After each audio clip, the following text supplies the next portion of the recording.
Has one ever felt like they're fighting an invisible enemy in their relationships?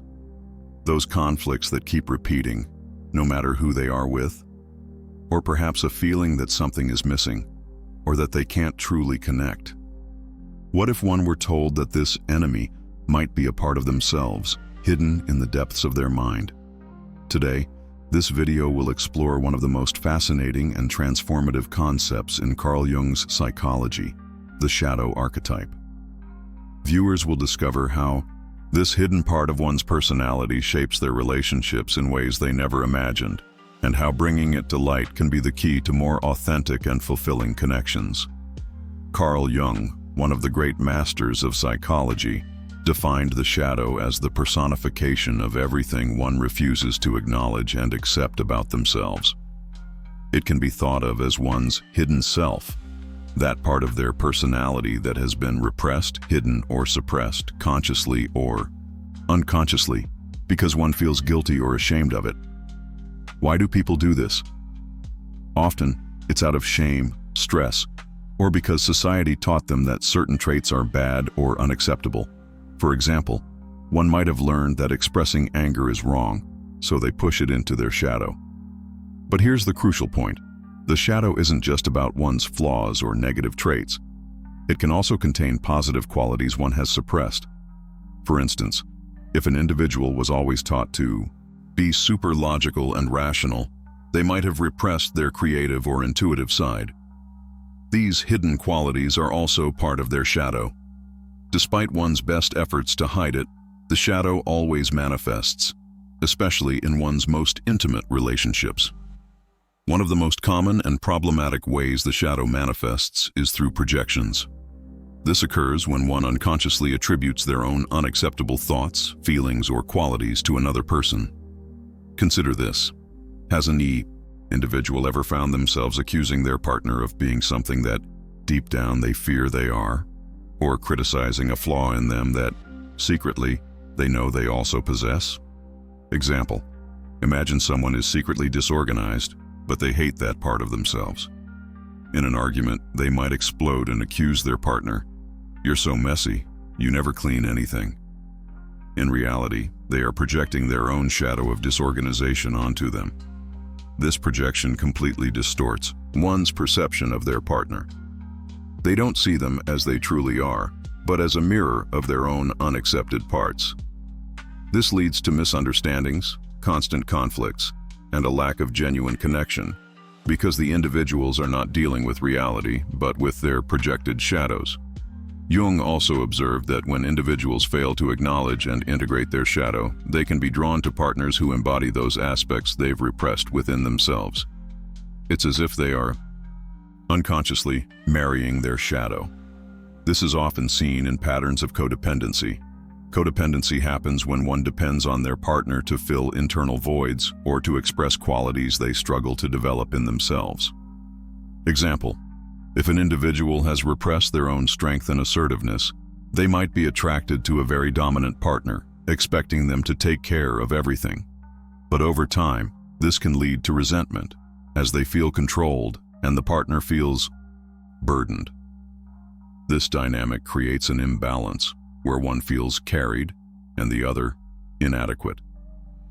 Another manifestation of the unintegrated shadow is the fear of intimacy or vulnerability.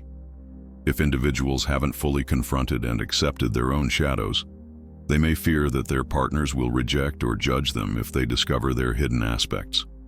This leads to emotional withdrawal, trust issues, and a reluctance to fully commit to the relationship. Interestingly, Jung observed that relationships with narcissists are fertile ground for the awakening of the shadow. In the beginning, these relationships can be amazing, the golden period. The narcissist is charming, seductive, makes one feel special. But this phase is temporary.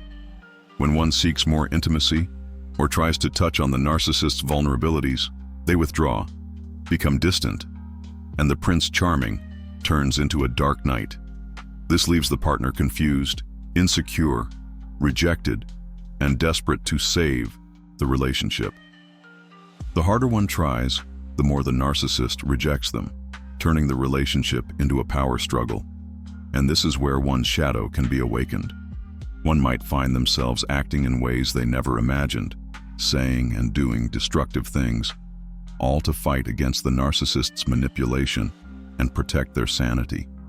This emotional roller coaster can cause individuals to blow a fuse and react inappropriately, leading to feelings of shame, guilt, self-loathing, anger, and anxiety.